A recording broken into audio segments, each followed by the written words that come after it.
Okay, I think I can do it better. So here's another go at a better explanation about using critics, but I'll leave the other one up just in case. I'll use a different example.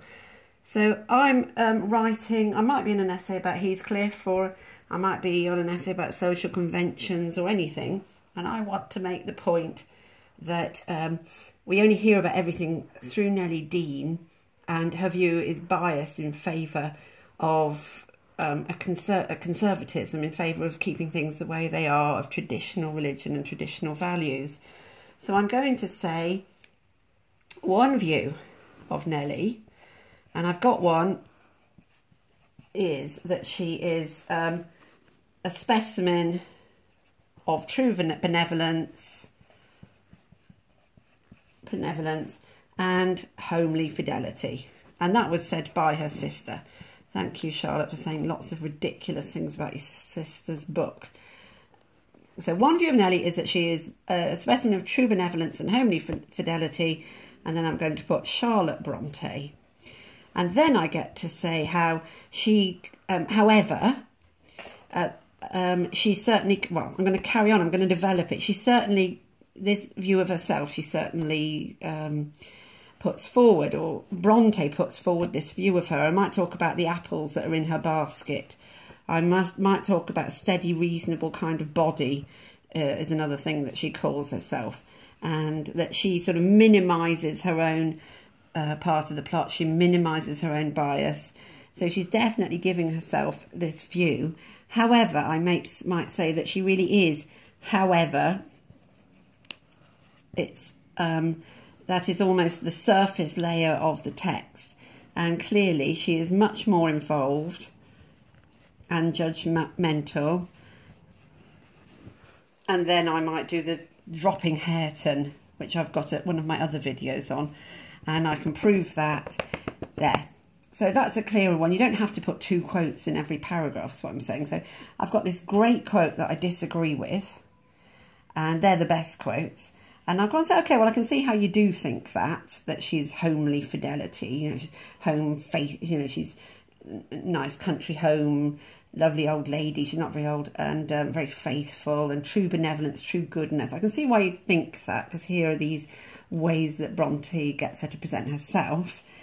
And then, however, I'm going to write about how involved and judgmental she is. I could write about how horrible she is to Cathy. I could write about the iron bar being thrown at Heathcliff. My favourite one is the dropping of Hareton.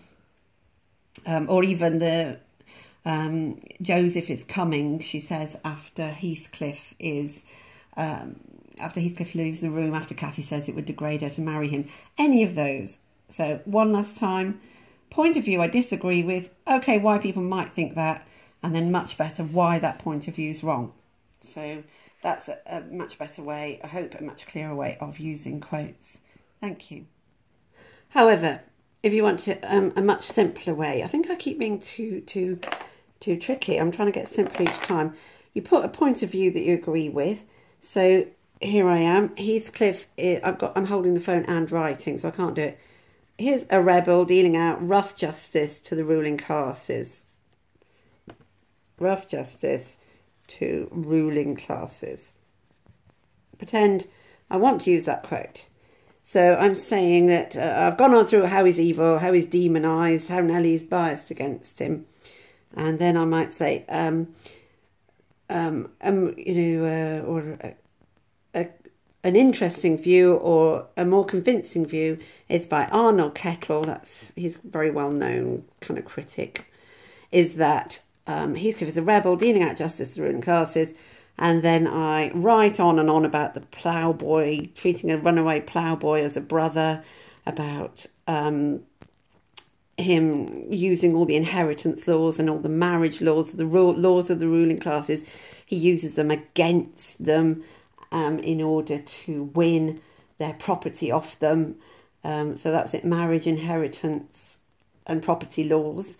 And then you might talk about Hareton then at the end, not Hareton, sorry, Joseph at the end is glad that the ruling classes win over Heathcliff, or do they, if he's a ghost, but etc. So I've managed to be unclear again, I do apologise. What I'm saying is, I say there's a point of view that is interesting or valuable, and this is the point of view, and then I give a couple of examples explaining why that point of view is right.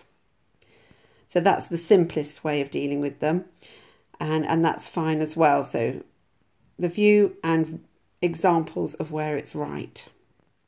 I think it's over.